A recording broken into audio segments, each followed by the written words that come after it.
ಓಂ ಶ್ರೀ ಗುರು ಬಸವಲಿಂಗಾಯ ನಮಃ. ವಿಶ್ವಗುರು ಭಕ್ತಿ ಭಂಡಾರಿ ಬಸವಣ್ಣನವರ ದಿವ್ಯ ಪಾದಪದ್ಮಗಳಿಗೆ ಭಕ್ತಿಯಿಂದ ಹಣಮನೆದು ಎಲ್ಲ ಶಿವಶರಣರ ಪವಿತ್ರ ಪಾದಗಳಿಗೆ ಭಕ್ತಿಯಿಂದ ನಮಸ್ಕರಿಸಿ ಸುಕ್ಷೇತ್ರ ಬೆಳೂರಿನ ಅಧಿದೈವ ಗ್ರಾಮ ದೈವ ಪವಾಡ ಪುರುಷ ಕಾಲಭೈರವನಾಥನ ದಿವ್ಯ ಸನ್ನಿಧಿಗೆ ಭಕ್ತಿಯ ನಮನಗಳನ್ನು ಸಲ್ಲಿಸಿ ನಮ್ಮೆಲ್ಲರ ಆರಾಧ್ಯರು ಪರಮ ಪಾವನ ಮೂರ್ತಿಗಳು ತಪಸ್ಸಿನ ಶಿಖರಪ್ರಾಯರಾದಂತಹ ಪರಮ ಪೂಜ್ಯ ಶ್ರೀಮನ್ ನಿರಂಜನ ಪ್ರಣವ ಸ್ವರೂಪಿ ಗುರುಬಸವ ಮಹಾಶಿವಗಳವರ ದಿವ್ಯ ಸನ್ನಿಧಿಗೆ ಹಣೆಮಣೆದು ಶಿವನ ಕಿಂಕರರಾಗಿ ಜಗತ್ತಿಗೆ ಶಂಕರರಾಗಿ ಬೆಳಗಿದ ಪರಮ ಪೂಜ್ಯ ಶ್ರೀಮನ್ ನಿರಂಜನ ಪ್ರಣವ ಸ್ವರೂಪಿ ಚನ್ನಬಸವ ಮಹಾಶಿವಗಳವರ ದಿವ್ಯ ಗದ್ದುಗೆಗೂ ಹಣೆಮಣೆದು ಇವತ್ತಿನ ಈ ಆಧ್ಯಾತ್ಮಿಕ ವೇದಿಕೆಯ ದಿವ್ಯ ಸಾನ್ನಿಧ್ಯ ವಹಿಸಿದ ಹಿರಿಯರು, ಅನುಭಾವಿಗಳು, ಮಾತೃ ಹೃದಯಗಳಾದಂತಹ ಪರಮ ಪೂಜ್ಯ ಶ್ರೀ ಯೋಗಾನಂದ ಮಹಾಸ್ವಾಮೀಜಿಯವರ ಚರಣಗಳಿಗೂ ಹಣೆಮಣೆದು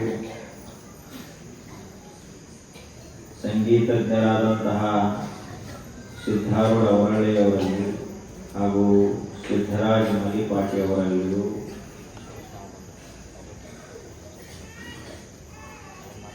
ಅದರಂತೆ ಇದೀಗ ತಾನೇ ಆಗಮಿಸುತ್ತಿರುವ ಹಿರಿಯ ಪೂಜ್ಯರು ಕಾಗವಾಡ ಗುರುದೇವಾಶ್ರಮದ ಪೀಠಾಧಿಪತಿಗಳಾದಂತಹ ಪರಮ ಪೂಜ್ಯ ಶ್ರೀ ಯತೀಶ್ವರಾನಂದ ಮಹಾಸ್ವಾಮೀಜಿಯವರ ದಿವ್ಯ ಚರಣಗಳಿಗೂ ಕೂಡ ಭಕ್ತಿಯ ನಮನಗಳನ್ನು ಸಲ್ಲಿಸಿ ಶ್ರದ್ಧೆಯಿಂದ ಆಗಮಿಸಿದ ತಮ್ಮೆಲ್ಲರಿಗೂ ಕೂಡ ಭಕ್ತಿಪೂರ್ವಕ ಶರಣಾರ್ಥಿಗಳು.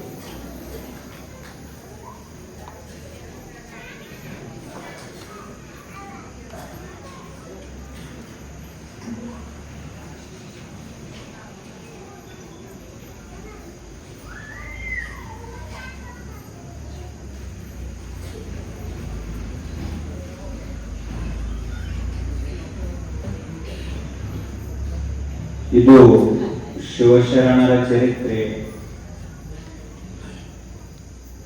ಶರಣ ಅನ್ನುವ ಶಬ್ದದ ಅರ್ಥ ಯಾರು ದೇವರಿಗೆ ಶರಣಾಗುತ್ತಾರಲ್ಲ, ದೇವರಿಗೆ ತಮ್ಮ ಸರ್ವಸ್ವವನ್ನು ಸಮರ್ಪಣ ಮಾಡ್ತಾರಲ್ಲ, ಅವರಿಗೆ ಶರಣರು ಅಂತ ಕರೀತಾರೆ. ಯಾರು ತಮ್ಮ ಆಯುಷ್ಯವನ್ನ ಪರಮಾತ್ಮನ ಚಿಂತನೆಗಾಗಿ, ದೇವರ ಪೂಜೆಗಾಗಿ, ಅಷ್ಟೇ ಅಲ್ಲದೆ ಲೋಕ ಕಲ್ಯಾಣಕ್ಕಾಗಿ ತಮ್ಮನ್ನೇ ತಾವು ಸಮರ್ಪಿಸಿಕೊಳ್ತಾರ ಅಂಥವರಿಗೆ ಶರಣರು ಅಂತ ಕರೀತಾರೆ. ಶರಣ ಅನ್ನುವಂತಹ ಶಬ್ದ ಬಹಳ ದೊಡ್ಡದು. ನಾವು ಶರಣರಾಗಬೇಕು, ಆದರೆ ನಾವು ಅಜ್ಞಾನದ ಕಾರಣದಿಂದ ಸಂಸಾರಿಗಳಾಗಿದ್ದೀವಿ. ಬಸವಾದಿ ಪ್ರಮಥರೆಲ್ಲರೂ ಶಿವಶರಣರು. ನಾವು ಏನದೀವಿ ಅಂತ ಕೇಳಿದ್ರ ಶಿವಶರಣರಾಗಿಲ್ಲ ಇನ್ನು. ಯಾಕೆ ಅಂದ್ರ ಬಿಡಬೇಕಾದವುಗಳನ್ನ ಬಿಟ್ಟಿಲ್ಲ, ಹಿಡಿಯಬೇಕಾದದ್ದನ್ನ ಹಿಡಿದಿಲ್ಲ. ಯಾವುದನ್ನ ಬಿಡಬೇಕಾಗಿದಂದ್ರ ಯಾವುದು ನಮಗ ಮತ್ತು ದೇವರಿಗೆ ನಡು ಅಡ್ಡ ಬಂದೈತಲ್ಲ ಅದನ್ನು ತೆಗಿಬೇಕಾಗುತ್ತೆ. ಯಾವ ಕೆಲಸಗಳನ್ನ ಮಾಡಿದರೆ ಪರಮಾತ್ಮ ಪ್ರೀತನಾಗುವುದಿಲ್ಲ, ಪರಮಾತ್ಮನ ಕೃಪಾ ಆಗುವುದಿಲ್ಲಲ್ಲ ಅಂಥವುಗಳನ್ನು ಮಾಡಬಾರದು. ದೇವರಿಗೆ ಹಿಂಸಾ ಅಂದ್ರೆ ಹಿಡಿಸುವುದಿಲ್ಲ, ಆದ್ದರಿಂದ ನಾವು ಕೂಡ ಹಿಂಸಾ ಮಾಡಬಾರದು. ದೇವರಿಗೆ ದುಡಿಲಾರ್ದವರು ಹಿಡಿಸುವುದಿಲ್ಲ, ಆದ್ದರಿಂದ ನಾವೆಲ್ಲರೂ ದುಡಿಬೇಕು, ಆಲಸ್ಯಗಳಾಗಬಾರದು. ದೇವರಿಗೆ ಯಾವುದೇ ಜೀವರಾಶಿಗೆ ತೊಂದರೆ ಕೊಡುವುದು ಹಿಡಿಸುವುದಿಲ್ಲ, ಆದ್ದರಿಂದ ನಾವು ಯಾವ ಜೀವರಾಶಿಗಳಿಗೂ ತೊಂದರೆ ಕೊಡಬಾರದು. ಬಿಡಬೇಕಾದಂಥವುಗಳನ್ನ ಬಿಡಬೇಕು, ಮಾಡಬೇಕಾದದ್ದನ್ನ ಮಾಡಬೇಕು. ಅದು ಯಾವುದು ಅಂದ್ರೆ ಭಕ್ತಿಯನ್ನು ಮಾಡಬೇಕು. ಯಾವುದರ ಕುರಿತಾದ ಭಕ್ತಿ? ಸಾಮಾನ್ಯವಾಗಿ ವ್ಯಕ್ತಿಗಳ ಮೇಲಿತ್ತು ಅಂದ್ರೆ ಅದಕ್ಕೆ ಪ್ರೇಮ ಅಂತ ಕರೀತಾರೆ, ಪ್ರೀತಿ. ಅದೇ ಪ್ರೇಮ ಯಾವಾಗ ದೇವರ ಮೇಲೆ ಇಡ್ತೀವಿ, ಗುರುಗಳ ಮೇಲೆ ಇಡ್ತೀವಲ್ಲ, ಅವಾಗ ಅದಕ್ಕೆ ಏನಂತ ಕರೀತಾರ? ಭಕ್ತಿ ಅಂತ ಕರೀತಾರೆ. ಪ್ರಾಪಂಚಿಕ ವ್ಯಕ್ತಿಗಳ ಮೇಲೆ ಇಟ್ಟರೆ ಅದಕ್ಕ ಪ್ರೇಮ ಅಂತ ಕರೆದು, ಅದನ್ನೇ ಪರಮ ಪಾವನ ಮೂರ್ತಿಗಳಾದಂತಹ ಗುರುಗಳ ಮೇಲೆ, ಮಹಾತ್ಮರ ಮೇಲೆ, ಶರಣರ ಮೇಲೆ ಇಟ್ಟರೆ ಅದಕ್ಕೆ ಏನಂತಾರ? ಭಕ್ತಿ ಅಂತ ಕರೆದು. ನಾವು ಭಕ್ತರಾಗಬೇಕು. ಅಂತಹ ಭಕ್ತಿ ನಮ್ಮಲ್ಲಿ ಬರಬೇಕು. ಯಾವ ಮನುಷ್ಯ ದೇಹ ಬಿಡುವುದರೊಳಗಾಗಿಯೇ ಭಕ್ತನಾಗ್ತಾನಲ್ಲ, ಅಂಥವನೇ ಶರಣನಾಗುವುದು, ಉಳಿದವರಲ್ಲ. ನಾವು ಭಕ್ತರಾಗಿ ಶರಣ ಸ್ಥಳ, ಐಕ್ಯ ಸ್ಥಳಗಳನ್ನು ಮುಟ್ಟಬೇಕು. ಅದಕ್ಕೆ ಬಸವಣ್ಣನವರು ತಮ್ಮ ಒಂದು ಅತ್ಯದ್ಭುತವಾದಂತಹ ವಚನದಲ್ಲಿ ಹೇಳ್ತಾರೆ.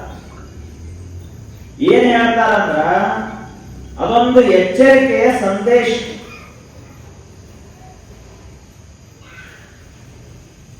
ಯಾರಾದರೂ ನಮಗ ಎಚ್ಚರಿಸೋರು ಬೇಕು, ಆದ್ರೆ ನಾವು ಸಣ್ಣವರ ಮಾತು ಕೇಳೋರಲ್ಲ.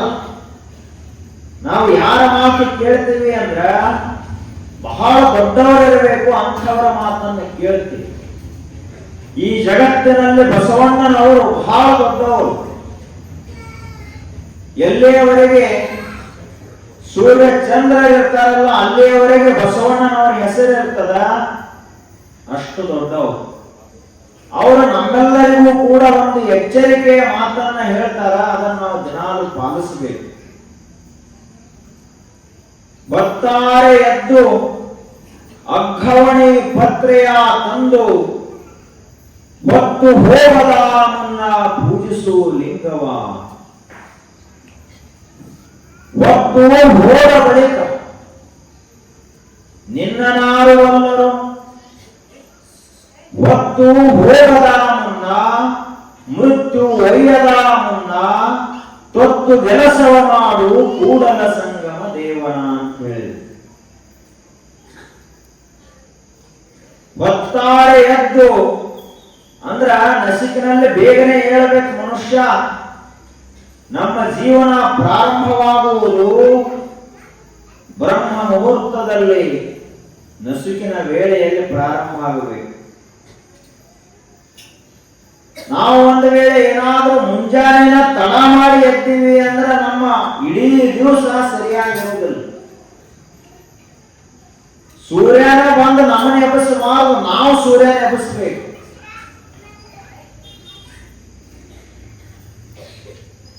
ಸೂರ್ಯ ಬಂದು ನಮ್ಮನ್ನ ಎಬ್ಬಿಸುವುದು ಅಂದ್ರ 8-7 ಮಂದಿ ಸೂರ್ಯ ಬಂದು ಎಬ್ಬಿಸ್ತಾನ.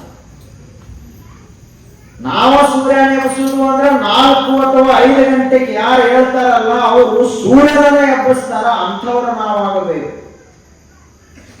ಎದ್ದ ಕೂಡಲೇ ಸ್ನಾನಾದಿಗಳನ್ನೆಲ್ಲ ಮುಗಿಸಿ ಪೂಜೆಯನ್ನು ಮಾಡಬೇಕು, ಲಿಂಗ ಪೂಜೆಯನ್ನು ಮಾಡಬೇಕು, ವಿಭೂತಿಯನ್ನು ಹಚ್ಚಿಕೊಳ್ಳಬೇಕು, ರುದ್ರಾಕ್ಷಿಯನ್ನು ಧರಿಸಬೇಕು, ಜಪ ಮಾಡಬೇಕು. ಭಕ್ತಾರೆ ಎದ್ದು ಅಘವಣಿ ಪತ್ರೆಯ ತಂದು, ಮಂದಿ ಹೊಲ್ದಾನ ಹೂವಾಡ್ಕೊಂಡು ಬಂದ್ರೆ ದೇವರ ಪೂಜಾ ಒಪ್ಪುದಿಲ್ಲ. ಮಂದಿ ಪತ್ರೆನೂ ತರೋದಲ್ಲ, ನಿಮ್ಮ ಮನೆ ಮುಂದನ ಹೂ ಇರಬೇಕು, ನಿಮ್ಮ ಮನೆ ಮುಂದನ ಪತ್ರೆ ಇರಬೇಕು.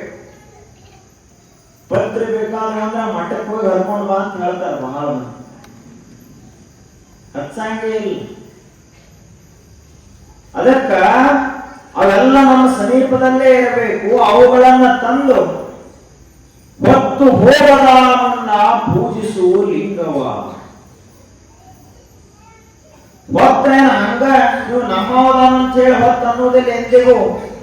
ಅದು ಸರಿದು ಹೋಗ್ತಾನೆ ಇರ್ತದ. ಅದು ಸರಿದು ಹೋಗುವುದರೊಳಗಾಗಿ ಉದಯಿಸಿದ ಸೂರ್ಯ ಮುಳುಗುವುದರೊಳಗಾಗಿ ನೀನು ಶಿವ ಪೂಜೆಯನ್ನ ಮಾಡು, ಶಿವನ ಸಾಕ್ಷಾತ್ಕಾರವನ್ನ ಮಾಡಿಕೋ ಅಂತ ಹೇಳ್ತಾರೆ. ಹೊತ್ತು ಹೋದ ಬಳಿಕ ನಿನ್ನನಾರು ಬಲ್ಲರು. ಹೊತ್ತನ ಹೋಯ್ತು ಅಂದ್ರೆ ಸೂರ್ಯನ ಮುಳುಗಿದ ಅಂದ್ರೆ ನೀ ಯಾರಿಗೆ ಗೊತ್ತಾಗತ್ತಿ. ಅಷ್ಟೇ ಅಲ್ಲದೆ ಹೊತ್ತು ಅನ್ನೋದಕ್ಕೆ ಇನ್ನೊಂದು ಅರ್ಥವನ್ನು ಮಾಡಿದರೆ ಅವರು, ಈ ಒಂದು ಸಣ್ಣ ಮಗು ಕೂಸ ಹುಟ್ಟಿತು ಅಂದ್ರ ಅದು ಸೂರ್ಯ ಉದಯ ಆದಂಗ. ಕ್ರಮೇಣ ಬೆಳೀತಾ ಹೊಂಟಿತು ಅಂದ್ರೆ ಸೂರ್ಯ ಮ್ಯಾಲೆ ಇರ್ಲತ್ತಂತ ಅರ್ಥ. ಹೊತ್ತ ಮ್ಯಾಲೆ ಇರ್ಲತ್ತದಂತ ಅರ್ಥ. 40 ವಯಸ್ಸ 50 ವಯಸ್ಸಾಯ್ತಂದ್ರೆ ತಿಳ್ಕೋಬೇಕು ಸೂರ್ಯ ಈಗ ನೆತ್ತಿ ಮೇಲೆ ಬಂದಾನ ಅಂತ ತಿಳ್ಕೋಬೇಕು. 60 70 ಆಯ್ತು ಅಂದ್ರೆ ಸಂಜೆ 3 4 ಆಗ್ಯದ ಅಂತ ತಿಳ್ಕೋಬೇಕು. 80 90 ಆಯ್ತು ಅಂದ್ರ ಇನ್ನೇನು ಮುಳುಗುವುದ್ರೊಳಗ ನಾನು ಸೂರ್ಯ ಅಂದ್ರ ಹೊತ್ತು ಹೋಗದ ಮುನ್ನ. ಹೊತ್ತ ಮುಳುಗಲಕ್ ಬಂದದ. ಹೊತ್ತು ಮುಳುಗುದು ಅಂದ್ರ ಇವೆಲ್ಲ ಕೂದಲೆಲ್ಲ ಬೆಳ್ಳಗಾದು ಅಂದ್ರೆ ತಿಳ್ಕೋಬೇಕು ಮುಳುಗು ಹೊತ್ತು ಬಂದೈತೆ. ಸೂರ್ಯ ಮುಳುಗಲಾಕ ಬಂದಾನ. ಅವಳಿಗೆಲ್ಲ ಇದು ಚರ್ಮ ಹೊಳೆಯುವಂತಹ ಚರ್ಮ ಎಲ್ಲ ಮುದುಡೆ ಆಗ್ಲಿಕ್ಕೆ ಪ್ರಾರಂಭ ಆಯ್ತು ಅಂದ್ರೆ ತಿಳ್ಕೋಬೇಕು ಇನ್ನು ಸೂರ್ಯ ಮುಳುಗುವವದಾನ. ನಾವು ಏನಾರೇ ಮಾಡಿ ಒಟ್ಟು ಮುಳುಗಬಾರದು ಸೂರ್ಯ ಅಂತ ನಾವು. ಅವರು ಬಂಗಾರದ ಹೂ ಹಾಕಿಸಿಬಿಟ್ರು ಗಿರಿಮಕ್ಕಳ ಕಡೆ. ಗಿರಿ ಮೊಮ್ಮಕ್ಕಳು ಅಂತವ್. ಮೊಮ್ಮಕ್ಕಳು ಮರಿಮಕ್ಕಳು ಗಿರಿ ಮೊಮ್ಮಕ್ಕಳು ಅವ್ರ ಕಡೆ ಬಂಗಾರ ಹೂ ಹಾಕ್ಸಿ ಅಜ್ಜ ಅಜ್ಜಿಗೆ ಇಬ್ಬರಿಗೆ ಕೂಡಿಸಿ ಬಹಳ ಚಲೋ ಕೆಲಸ ಮಾಡ್ರಿ. ಅವಾಗ ಅಜ್ಜ ಬಹಳ ಹುರುಪಾತು. ಹೋಳಿಗೆ ತುಪ್ಪ ಮಾಡಿದ್ರು. ಎಂದೂ ಉಂಡೆ ಇರ್ಲಿಲ್ಲ. ಇಂದರೆ ಉಣ್ಣು ಚಲೋ 2 ಹೋಳಿಗೆ ಬಡದ. ಮತ್ತೆ ಅದು ಭಜನ ಆಗ್ಬೇಕಲ್ಲ. ಹೊತ್ತು ಮುಳುಗಲಾಕ ಬಂದ ಹೋಳಿಗೆ ಹೆಂಗ್ ಭಜನ ಆಗ್ತದ. ಮುತ್ಯನ ಮುಳುಗುವಾಗ ಹೋಳಿಗೆ ಒಳಗೆ ಹೊತ್ತು ಹೋಗದ ಮುನ್ನ ಮೃತ್ಯು ಒಯ್ಯದ ಮುನ್ನ. ಹೊತ್ತ ಹೊಂಟದ. ಯಾವುದೂ ಕೂಡ ಈ ಜಗತ್ತಿನಲ್ಲಿ ಕಾಲವನ್ನು ಹಿಡಿದು ನಿಲ್ಲಿಸುವಷ್ಟು ಶಕ್ತಿಶಾಲಿ ಇಲ್ಲ ಅಂತ ಗೊತ್ತಿರಬೇಕು. ಈ ಜಗತ್ತಿನಲ್ಲಿ ಇಷ್ಟು ದೊಡ್ಡ ಸಾಹುಕಾರ ಯಾರೂ ಇಲ್ಲ. ಯಾರೂ ಕೂಡ ಒಂದು ಸೆಕೆಂಡಿನಷ್ಟು ಸಮಯವನ್ನು ಖರೀದಿ ಮಾಡುವಷ್ಟು ಸಾಹುಕಾರ ಯಾರೂ ಇಲ್ಲ. ಇಂಥ ಒಬ್ಬ ರಾಜನ ಹುಟ್ಟಿಲ್ಲ ಈ ಜಗತ್ತಿನಲ್ಲಿ. ಅವನ ಮಾತನ್ನ ಯಮಧರ್ಮ ಕೇಳ್ತಾನಂತಿಲ್ಲ. ಯಾರಿದ್ದರೂ ಕೂಡ ಭಿಕ್ಷುಕನಾದರೂ ಸರಿ, ರಾಜನಾದರೂ ಸರಿ, ಸಾಹುಕಾರಾದರೂ ಸರಿ, ಬಡವರಾದರೂ ಸರಿ, ಕಾಲ ಅನ್ನುವಂಥದ್ದು ಅತ್ಯಂತ ಬಲಶಾಲಿ. ಕಾಲ ಅನ್ನುವಂಥದ್ದರ ಮುಂದ ಈ ಜಗತ್ತಿನಲ್ಲಿ ಯಾರ ಆಟವೂ ನಡೆಯುವುದಿಲ್ಲ. ಇದು ಶಾಶ್ವತ ಸತ್ಯ, ಎಲ್ಲರಿಗೂ ಗೊತ್ತಿರುವ ವಿಚಾರ. ಹೊತ್ತು ಹೋಗದ ಮುನ್ನ ಮೃತ್ಯು ಒಯ್ಯದ ಮುನ್ನ. ಸಾವನ್ನೋದು ಹೇಳಿ ಕೇಳಿ ಬರ್ತದೆ ಏನು? ಅದೇನ ಹೇಳಿಕೆ ಕೇಳಿ ಬರುವುದು ಬೀಗರ ಇದ್ದಂಗ ಅಲ್ಲ. ಸಾವಂದ್ರ ಅದೇನು ಅಂದ್ರ ಯಾರಿಗೂ ಹಿಂಗ ಅಂತ ಹೇಳಕ ಬರುದಿಲ್ಲ. ಯಾವಾಗ ಎಲ್ಲಿ ಹೆಂಗ ಬರ್ತದೆ ಅಂತ ಗೊತ್ತಿಲ್ಲ. ಅದು ಆದ್ರೆ ಬಂದೇ ಬರ್ತದಂತ ನಿಶ್ಚಿತ. ಇದರ ರೂಪದೊಳಗೆ ಬರ್ತದ, ಇದರ ಆಕಾರದೊಳಗೆ ಬರ್ತದೆ ಅಂತಿಲ್ಲ. ಅದಕ್ಕ ಆ ಸಾವು ಬರುವುದರೊಳಗಾಗಿ ನೀನು ಯಾವ ಕೆಲಸವನ್ನು ಮಾಡಬೇಕಾಗಿದೆಯೋ ಅದನ್ನು ಮಾಡಿ ಮುಗಿಸು ಅಂತ ಬಸವಣ್ಣನವರು ಹೇಳ್ತಾರೆ. ಯಾವ ಕೆಲಸ ಮಾಡ್ಲಿಕ್ಕೆ ಬಂದಿದ್ದೇವೆ ನಾವು? ಅವ ಒಬ್ಬ ಅಜ್ಜ ಕೈ ಮ್ಯಾಲ ಕೈ ಹಾಕ್ಸ್ಕೊಂಡು ತನ್ನ ಮಗನನ್ನ ಕರೆದ, ಕೈ ಮ್ಯಾಲ ಕೈ ಹಾಕ್ಸ್ಕೊಂಡು ಏನಂದ್ರ, ತಮ್ಮ ಮನೆಯೆಲ್ಲ ಕಟ್ಟೇನೆ, ಆದ್ರ ಇನ್ನು ಮುಂದೆ ಒಂದು ಅಂಕಣ ಕಟ್ಟುವುದು ಉಳಿತು, ನಂದ ತಾಕತ್ತು ಮುಗಿತ್ತು, ಇನ್ನು ನೀ ಮನೆ ಕಟ್ಕೊತ ಹೋಗಪ್ಪ ಅಂತ ಕೈ ಮೇಲೆ ಕೈ ಹಾಕ್ಸ್ಕೊಂಡ. ಅದೊಂದು ಹೊಲದ ಕೇಸ ಕೋರ್ಟ್ನೊಳಗ ಫೈನಲ್ ಹಂತಕ್ಕೆ ಬಂದದ, ಕೊನೆ ಹಂತಕ್ಕೆ ಬಂದದ. ಅದಕ್ಕೆ ಮುಗಿಸಪ್ಪ ಅಂತ ಕೈ ಮೇಲೆ ಹಾಕೊಂಡು ಇವ ದೇಹ ಬಿಟ್ಟು ಅವ ಮಗ ಕಟ್ಲಾಕ್ ಚಾಲೂ ಮಾಡಿದ. ಅದು ಯಾವುದೇ ಮನೆ ನೋಡ್ರಿ ಬೇಕಾದ್ರೆ ನೀವು ಗೊತ್ತಿರ್ತೈತಿ ನಿಮಗ, ಕಟ್ಟಿ ಮುಗಿಸಂಗಿಲ್ಲ ಯಾರು ಮನೆ. ಮುಂದೆ ಎರಡು ಕಲ್ಲು ಹಸಿರ್ತಾರ, ಆ ಕಡೆ ಎರಡು ಈ ಕಡೆ ಎರಡು, ತೆಂಗಿರೆ ಕಲ್ಲು ಅಂದ್ರೆ ಹಂಗಾಗಿ ಮುಗಿದಲ್ಲ ಅಂತ ಸಂಸಾರ ನಿರಂತರ ಹೋಗುದಿಲ್ಲ. ಅವ ಮಗ ಕಟ್ಲಾಕ್ ಚಾಲೂ ಮಾಡಿದ, ಮುಂದೆ ಕಟ್ಲಾಕ್ ಚಾಲೂ ಮಾಡಿದ, ಮುತ್ಯ ಕಟ್ಟಿದ ಮನೆ ಬಿಟ್ಟು ಹಿಂದಿನ ಆ ಕೇಸ್ ಮುಗಿಸುವುದ್ರೊಳಗಾಗಿ ಮತ್ತೆ ಮನ್ಯಾಗ ಹೊಸ ಕೇಸುಗಳು ಹುಟ್ಟಿದ್ರು. ಮನ್ಯಾಗ ಹುಟ್ಟಿದ್ರಲ್ಲ ಮಕ್ಕಳು, ಅವರಿಬ್ರು ಜಗಳ ಆಡಕ್ ಚಾಲೂ ಮಾಡಿದ್ರು, ಮತ್ತೆ ಅವ್ರ ಸಲುವಾಗಿ ಕೋರ್ಟಿಗೆ ಎಳ್ತಾಕ್ಲಿಕ್ಕೆ ಚಾಲೂ ಮಾಡಿದ್ರು. ಇದು ಎಂದಿಗೂ ಮುಗಿಯುವುದಲ್ಲ. ಅದಕ್ಕೆ ಇನ್ನೊಂದು ಬಹಳ ಸುಂದರ ದೃಷ್ಟಾಂತ ಕೊಡ್ತಾರೆ. ಕೌದಿ ಅಂತ ಹೊಲಿಯಂಗಿಲ್ಲ, ಕೌದಿ ಹೊಲಿತೇವೆ ಎಲ್ಲ ಹಳೆಯ ಅರಿವುಗಳನ್ನೆಲ್ಲ, ದೋತ್ರ, ಲುಂಗಿ, ಅಂಗಿ, ಅವು ಏನೇನ್ ಇರ್ತಾವ ಎಲ್ಲ ಮನ್ಯಾಗ ಸಣ್ಣ ಹುಡುಗರು ಹಿಡ್ಕೊಂಡು ಅಜ್ಜಿ ತಕ ಎಲ್ಲ ಅರಿವಿ ಕೂಡಿಸಿ ಒಂದು ಕೌದಿ ಹೊಲಿತಾರೆ. ಕೌದಿಯನ್ನ ಯಾವ ಹೊಲದ ಮುಗಿಸ್ಲಿಕ್ಕೆ ಆಗುವುದಿಲ್ಲ, ಹಂಗ ಮುಂದೆ ಜೋಡಿಸ್ಕೊತ ಹೋಗುದು, ಚಾಪಿ ಹಚ್ಕೋತ ಹೋಗುವುದು. ಹಂಗ ಈ ಸಂಸಾರವನ್ನ ಮಾಡಿ ಮುಗಿಸ್ತಾನಂದ್ರೆ ಸಾಧ್ಯ ಇಲ್ಲ. ನಿನ್ನ ಆಯುಷ್ಯವನ್ನ ಬರೇ ಇದಕ್ಕಾಗೇ ಕಳಿಬೇಡ. ಹೊತ್ತು ಹೋಗದ ಮುನ್ನ, ಮೃತ್ಯು ಒಯ್ಯದ ಮುನ್ನ ಪೂಜಿಸು ನಮ್ಮ ಕೂಡಲ ಸಂಗಮ ದೇವನ. ಏನ್ ಮಾಡ್ಬೇಕು ನಾವು? ಇನ್ನ ದೀಕ್ಷಾ ತೆಗೆದುಕೊಂಡಿರ್ಲಿಲ್ಲ ಅಂದ್ರೆ ಇಷ್ಟಲಿಂಗ ದೀಕ್ಷೆಯನ್ನ ತೆಗೆದುಕೊಳ್ಬೇಕು. ಇನ್ನ ವಿಭೂತಿ ಹಚ್ಚುದು ಗೊತ್ತಿರ್ಲಿಲ್ಲ ಅಂದ್ರೆ ವಿಭೂತಿ ಹಚ್ಕೋಬೇಕು. ಇನ್ನ ನಾವು ಕೊರಳಲ್ಲಿ ರುದ್ರಾಕ್ಷಿ ಹಾಕಿಲ್ಲ ಅಂದ್ರೆ ಹಾಕಬೇಕು. ದಿನಾಲು ಜಪ ಮಾಡುವುದನ್ನು ಕಲಿಬೇಕು. ಯಾಕೆ ಅಂದ್ರೆ ಯಾವಾಗ ಸಾವು ಬರ್ತದಂತ ಗೊತ್ತಿಲ್ಲ, ನಿನ್ನ ಕೆಲಸವನ್ನ ನೀನು ಮಾಡಿ ಮುಗಿಸಿಬಿಡು ಅಂತ ಬಸವಣ್ಣವರು ಹೇಳ್ತಾರೆ. ಇದು ಭಕ್ತಿ. ಆಗ ಇಂತಹ ಮಹಾಭಕ್ತಿ ಸಾಮ್ರಾಜ್ಯದಲ್ಲಿ ತನ್ನನ್ನೇ ತಾನು ತೊಡಗಿಸಿಕೊಂಡಂತಹ ಮಹಾನುಭಾವ, ತಮಿಳುನಾಡಿನಲ್ಲಿ ಆಗಿ ಹೋದಂತಹ ಒಬ್ಬ ಶಿವಶರಣ, ಕರಿಕಾಲ ಚೋಳ ಅಂತ ಒಬ್ಬ ಬಹಳ ದೊಡ್ಡ ಮಹಾರಾಜ ಇದ್ದ ತಮಿಳುನಾಡಿನಲ್ಲಿ. ಬಹಳ ದೊಡ್ಡ ದೊಡ್ಡ ಗುಡಿಗಳನ್ನು ಕಟ್ಸ್ಯಾನಾತ ತಮಿಳುನಾಡಿನಲ್ಲಿ. ಅಂತಹ ಚೋಳ ಮಹಾರಾಜನ ಆಸ್ಥಾನದಲ್ಲಿ ಚೆನ್ನಯ್ಯ ಅಂತ ಒಬ್ಬ ಶಿವಶರಣ ಇದ್ದ. ಮಾದಾರ ಚೆನ್ನಯ್ಯ.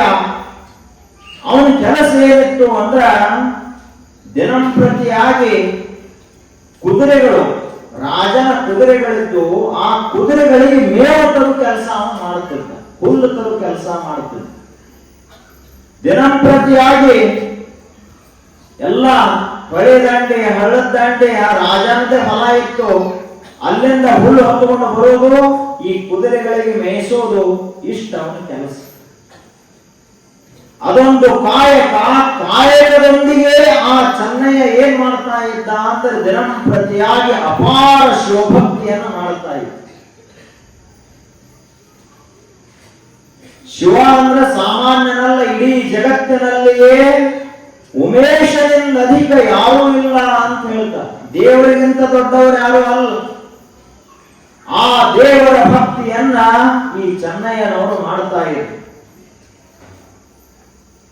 ಭಕ್ತಿ ಅಂದ್ರ ಹಿಂಗ ಅಂತ ಹೇಳಕ್ ಬರುದಲ್ಲ. ಮತ್ತ ಬಹಳ ಜನ ಏನ್ ತಿಳ್ಕೊಂಡಿರ್ತಾರ, ಮಂದಿ ಕಾಣಸಂಗ ಮಾಡಿದ್ರ ಅಷ್ಟ ಭಕ್ತಿ ಅಂತಾರ ತಿಳ್ಕೊಂಡಿರ್ತಾರ. ಯಾವಾಗಲೂ ಮಂದಿ ಕೆಲಸಂಗ ಜಪ ಮಾಡೋದು, ಮಂದಿ ಕೆಲಸಂಗ ಪೂಜಾ ಮಾಡೋದು, ಬರೇ ಮಂದಿ ಸಲುವಾಗಿ ಪೂಜಾ, ಅದು ತಮ್ಮ ಸಲುವಾಗಿ ಅಲ್ಲ. ಹಂಗ ಬರೇ ಆಡಂಬರದ ಪೂಜೆಯನ್ನ ಮಾಡ್ತಾ ಇರ್ಲಿಲ್ಲ ಚೆನ್ನಯ್ಯನವರು, ಭಕ್ತಿಯಿಂದ ಪೂಜೆಯನ್ನು ಮಾಡ್ತಾ ಇದ್ರು. ಯಾರಿಗೂ ಗೊತ್ತಿರ್ಲಿಲ್ಲ ಇಂಥ ಒಬ್ಬ ಶಿವಶರಣನಾದಂತ, ಯಾರಿಗೂ ಗೊತ್ತೇ ಇರಲಿಲ್ಲ. ಅವನಿಗೆ ಮತ್ತು ಶಿವನಿಗಟ್ಟು ಬಿಟ್ಟರೆ ಇನ್ಯಾರಿಗೂ ಕೂಡ ಗೊತ್ತಿರಲಿಲ್ಲ. ಹಂಗಿರ್ಬೇಕು ನಾವು ಕೂಡ. ಭಕ್ತಿ ಅನ್ನೋದು ಗುಪ್ತವಾಗಿಯೇ ಇರಬೇಕು. ಬಹಳದು ಜಗತ್ತಿನ ಕಣ್ಣಿಗೆ ಕಾಣಬಾರದು. ಅದನ್ನ ಭಕ್ತಿಯನ್ನ ಕಪಟ ಮನಸ್ಸಿನವರು ಮಾಡ್ಲಿಕ್ಕೆ ಆಗುವುದಲ್ಲ, ಸ್ವಚ್ಛ ಮನಸ್ಸು ಬೇಕಾಗುತ್ತದೆ.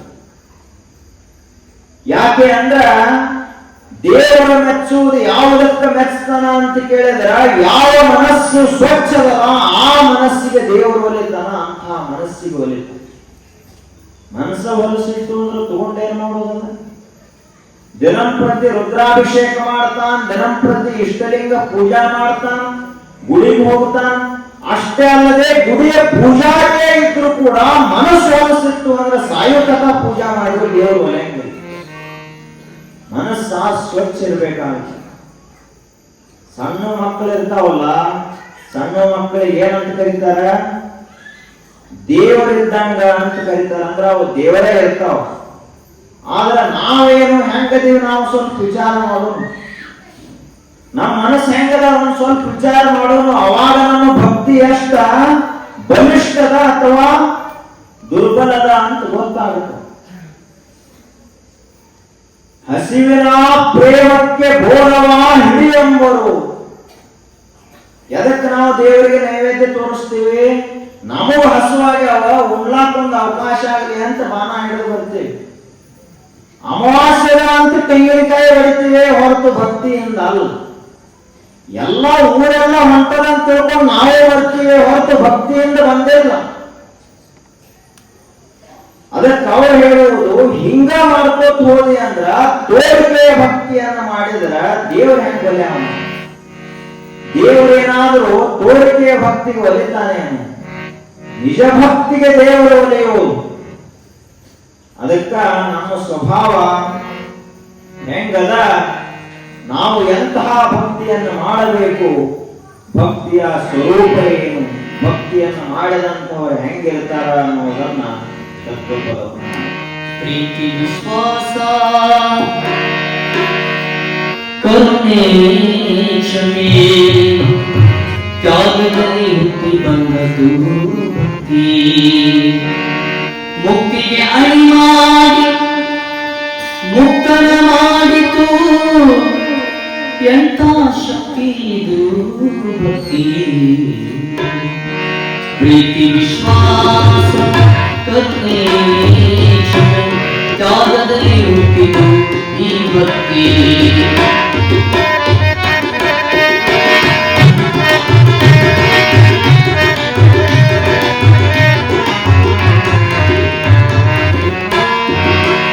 ಅಕ್ಕನಿಗೆ ಅರಿದು ಮುಕ್ತರನಾಡಿತು, ಅಕ್ಕನಿಗೆ ಅರಿದು ಮುಕ್ತರನಾಡಿತು, ಮೈಗಾರನೆಂಬ ಭಕ್ತಿ.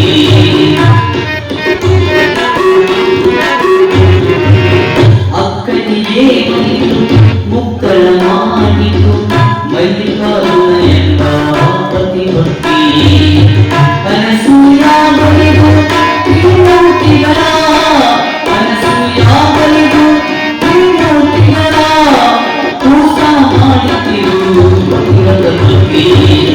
ಪ್ರೀತಿ ವಿಶ್ವಾಸ ಕ್ಷಮೆ ಕರುಣೆ ತ್ಯಾಗದಲ್ಲಿ ಹುಟ್ಟಿ ಬಂದದು ಭಕ್ತಿ.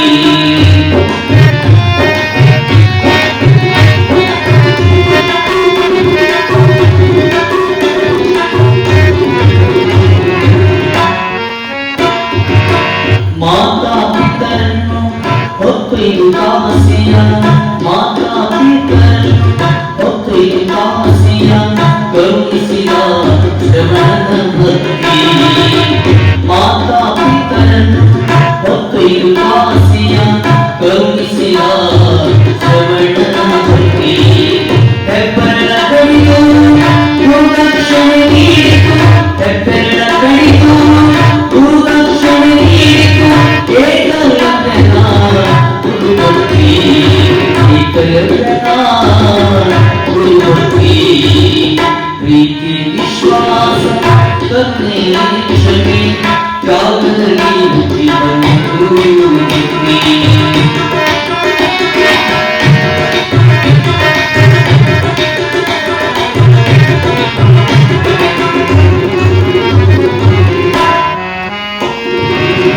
ಗಡಿಯಲ್ಲಿ ನಿಂತು ಗಂಡೆದೆ ವೈರಿಗಳ ಗಡಿಯಲ್ಲಿ ನಿಂತು ಗಂಡೆದೆ ವೈರಿಗಳ ಚಂಡಾಡಿತು ಈ ದೇಶದ ಭಕ್ತಿ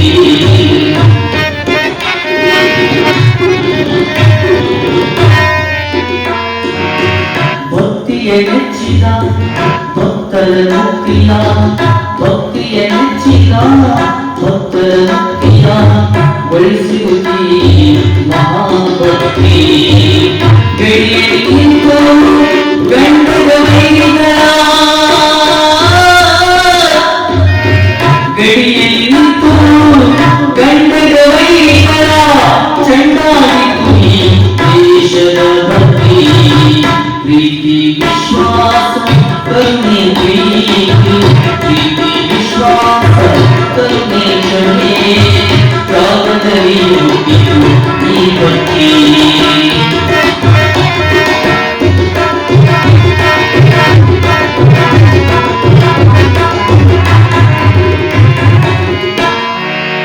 ಹೆಬ್ಬೆರಳ ಕಡಿದು ಗುರುದಕ್ಷಿಣೆ ನೀಡಿತು ಹೆಬ್ಬೆರಳ ಕಡಿದು ಗುರುದಕ್ಷಿಣೆ ನೀಡಿತು ಏಕಲಿಯನ ಗುರುಭಕ್ತಿ ಗಡಿಯಲ್ಲಿ ನಿಂತು ಗಂಡದ ವೈರಿಗಳ ಗಡಿಯಲ್ಲಿ ನಿಂತು ಗಂಡದ ವೈರಿಗಳ ಚಂಡಾಡಿತು ಈ ದೇಶದ ಭಕ್ತಿ ಪ್ರೀತಿ ವಿಶ್ವಾಸ ಕರುಣೆ ಕ್ಷಮೆ ತ್ಯಾಗದಲ್ಲಿ ಹುಟ್ಟಿತು ಈ ಭಕ್ತಿ ಪ್ರೀತಿ ವಿಶ್ವಾಸ ಕರುಣೆ ಕ್ಷಮೆ ತ್ಯಾಗದಲ್ಲಿ ಹುಟ್ಟಿತು ಈ ಭಕ್ತಿ ಮುಕ್ತಿಗೆ ಅನ್ಮಾಡಿ ಮುಕ್ತನ ಮಾಡಿತು ಮುಕ್ತಿಗೆ ಅನ್ಮಾಡಿ ಮುಕ್ತನ ಮಾಡಿತು ಎಂಥ ಶಕ್ತಿ ಇದು ಭಕ್ತಿ ಇದು ಭಕ್ತಿ